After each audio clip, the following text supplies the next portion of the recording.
Il était une fois, à Londres, en Angleterre, un pauvre paysan et sa femme qui venaient d'avoir un bébé. On le baptisa Tom Canty. C'était le petit dernier d'une famille nombreuse qui mangeait rarement à sa faim.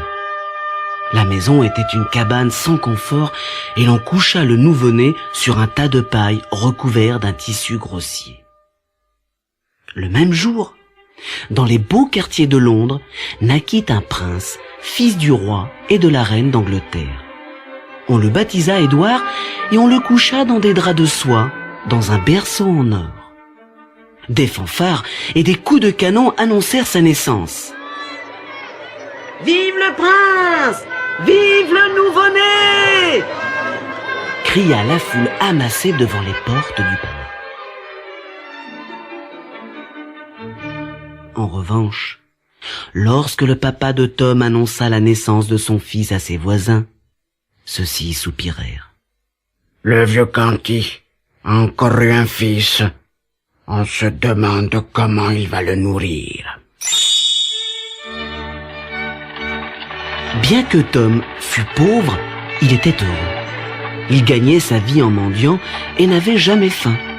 Il avait beaucoup d'imagination et inventait des histoires de palais et de châteaux, de fées et de nains, de rois et de reines.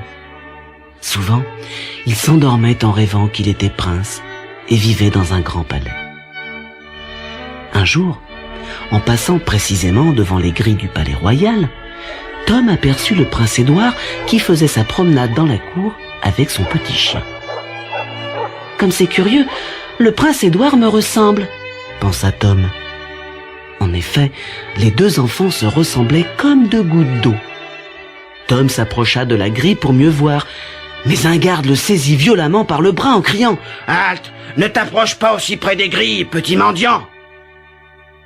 Tom en eut les larmes aux yeux, et le jeune prince eut pitié de lui.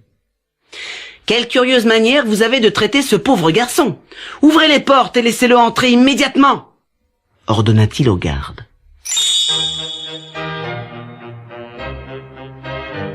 Tom entra dans la cour et salua le prince. « Bonjour, Majesté, » dit-il en s'inclinant.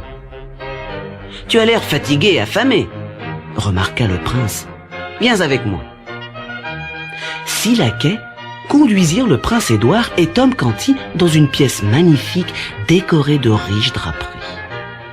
C'était la chambre du prince. Lorsque les laquais se retirèrent, les deux enfants se mirent à parler comme de vieux amis.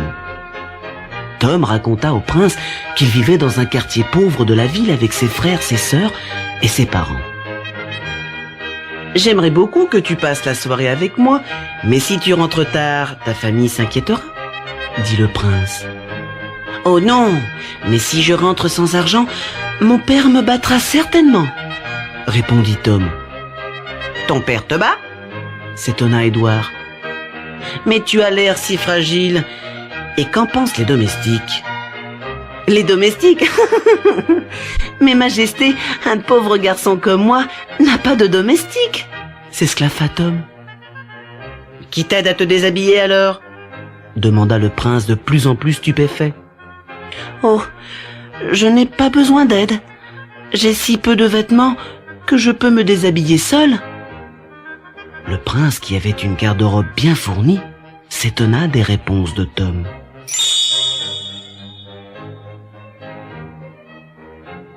Après avoir parlé longuement de leur vie si différente, le prince eut une idée. « Il me semble que si je pouvais mettre tes vêtements, je pourrais encore mieux m'imaginer ta vie, » dit-il à Tom. « Et si je pouvais mettre les vôtres, Majesté, je saurais enfin ce que l'on ressent quand on est prince, » répondit Tom en riant. Alors, le prince et le pauvre échangèrent leurs vêtements. « Oh, j'ai vraiment l'impression d'être un prince, » fit Tom.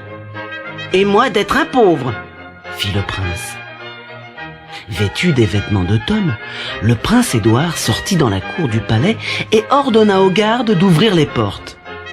Mais le garde le saisit par l'oreille et le jeta dans la rue en disant « Encore toi, petit polisson, sors d'ici et ne t'avise plus de venir déranger le prince. Mais je suis le prince, cria Édouard, et je vous ferai jeter en prison pour m'avoir insulté d'une telle manière. Des passants curieux s'assemblèrent autour du jeune garçon. Ce polisson prétend être notre bon prince Édouard, ironisa le garde. Et tout le monde se mit à rire. Le prince Édouard s'enfuit devant la foule moqueuse qui l'interpellait. « Faites place à son Altesse royale !» criaient les passants.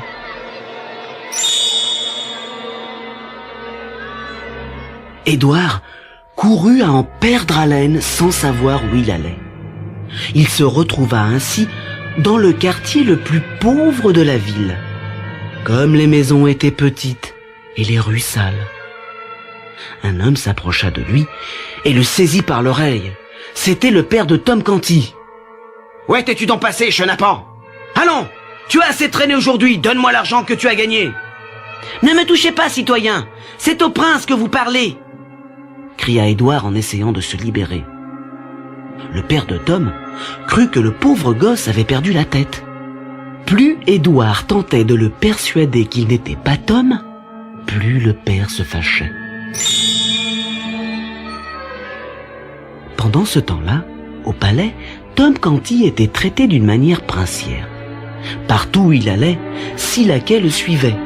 S'il laissait tomber quelque chose, les laquais s'empressaient de le ramasser. Tom, qui n'était pas habitué à avoir des domestiques, était très mal à l'aise. Un après-midi, les laquais vinrent le chercher. « Le roi demande à vous parler », dirent-ils en s'inclinant respectueusement. Tom trembla de peur. Quelques minutes plus tard, il s'inclina à son tour devant le roi en disant « Majesté, je ne suis pas le prince Édouard, mais un pauvre garçon originaire du quartier le plus misérable de la ville. Je m'appelle Tom Canty, et votre fils, le prince, a été jeté à la rue par un garde qu'il avait pris pour moi. » Le roi l'observa, le visage soucieux. « Mon cher fils, tu n'es pas malade au moins. Pourquoi parles-tu comme un fou ?»« Je vous ai dit la vérité, votre majesté, » répondit Tom. « Allons, Édouard, tu ne me reconnais pas. Je suis ton père, » dit le roi que cette histoire commençait à énerver. « Non, majesté, mon père vit dans le quartier pauvre de la ville, » répondit Tom courageusement. Le roi fit appeler les meilleurs médecins du royaume, mais aucun ne put découvrir pourquoi le prince Édouard tenait d'aussi étranges discours. Alors, le roi sombra dans un profond désespoir et tomba gravement malade. Quant au vrai prince Édouard, il menait une vie misérable chez les Canty. Un jour de marché, il réussit à s'enfuir et fila au palais. En arrivant, il vit une foule grouillante devant les grilles. « Qu'est-ce qui se passe ici ?» demanda-t-il à un jeune homme. « Notre vieux roi est mort ce matin, » répondit le jeune homme. Les yeux d'Édouard se remplirent de larmes. Le jeune homme qui venait de lui apprendre si brutalement la mort de son père s'appelait Dick. Il avait bon cœur et eut pitié du petit garçon si triste. « Reste avec moi et sèche tes larmes, » lui dit-il. « Regarde, nous avons un nouveau roi. Applaudissons-le. »« Vive le roi !» cria la foule lorsque Tom apparut au balcon. « Mais c'est moi le roi !» hurla Édouard. « Ah, le pauvre garçon, il doit être simple d'esprit, » pensa Dick, qui décida de prendre soin de lui en l'emmenant dans une auberge où ils firent un bon repas. Mis en confiance, Édouard raconta son histoire à Dick. Il lui dit comment il avait fait entrer Tom au palais, comment ils avaient échangé leurs vêtements et comment le garde, le prenant pour Tom, l'avait jeté à la rue. « Alors tu vois, Dick, en ce moment, tu dînes avec le roi d'Angleterre, » conclut Édouard en riant. Dick le regarda bouche bée. « Ce pauvre gosse est complètement fou, » se dit-il. Mais pour ne pas lui faire de peine, il fit semblant de le croire. Le lendemain, Dick partit en ville et dit à Édouard de l'attendre à l'auberge. Il ignorait que depuis la veille, le père de Tom les avait suivis. Dès le départ de Dick, le vieux Canty, fou de rage, se précipita à l'auberge et saisit Édouard au collet. « Suis-moi immédiatement, mauvais garnement !» grogna-t-il. « Je n'irai nulle part avec vous, je suis le roi d'Angleterre !» rétorqua Édouard. « Tais-toi, idiot !» répliqua le père en entraînant Édouard vers un coupe-gorge où les attendait une bande de voleurs. « Messieurs, faites la révérence devant le roi d'Angleterre !» leur dit Édouard sur un ton majestueux. « Comment ? Le roi d'Angleterre ? Le fils du vieux Canty est complètement fou !» s'esclaffèrent les voleurs en se tordant de rire. Pendant les jours qui suivirent, le jeune roi assista impuissant au larcin de la bande de voleurs.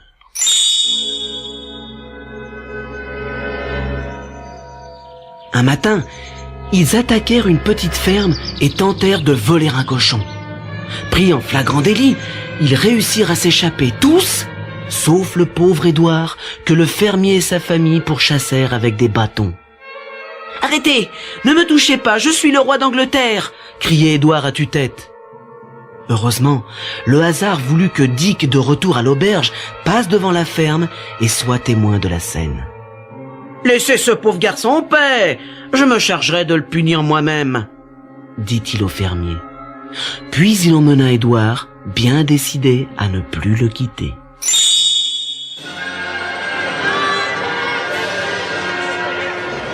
Dans le centre de Londres, c'était le jour de la cérémonie du couronnement et les rues étaient noires de monde. La foule s'inclinait devant le cortège royal dirigé par Tom Canty en tenue d'apparat. « Vive Édouard, le roi d'Angleterre !» criaient les badauds. « Arrêtez-le, c'est un imposteur, c'est moi le roi !» hurla Édouard, mais les gens souriaient, croyant qu'il était fou. « Si seulement quelqu'un pouvait me reconnaître !» soupira Édouard en faisant une dernière tentative pour s'approcher du cheval de Tom. Un garde le repoussa brutalement. « Halte là, petit polisson, on s'écarte sur le passage du roi d'Angleterre !» Lorsque le cortège royal arriva devant la cathédrale, Tom descendit de cheval et la foule l'applaudit. L'archevêque s'avança et s'apprêtait à poser la couronne sur la tête tremblante de Tom lorsqu'un garçon en haillons traversa le parvis en criant « Ne posez pas la couronne d'Angleterre sur sa tête, ce n'est pas le roi !»« Il a raison, c'est lui le vrai roi !» fit Tom soulagé en tendant la main à Édouard. Un grand silence se fit dans la foule et l'évêque se gratta le menton en disant « Comment savoir lequel des deux dit vrai? Ils se ressemblent comme deux gouttes d'eau. » Demandez-leur où se trouve le sceau royal, seul le roi le sait, suggéra un courtisan. « Il est caché dans un coffre derrière le trône de feu mon père, répondit fièrement Édouard. De toute évidence, notre ami en haillons est le roi d'Angleterre, déclara l'archevêque en posant la couronne sur la tête d'Édouard. Voilà donc comment commença le règne d'Édouard, roi d'Angleterre. Le soir de son couronnement, il fit appeler Tom Canty et le remercia de son honnêteté. « Tout le monde à la cour m'a dit que tu n'avais pas cessé de répéter que tu n'étais pas le roi. »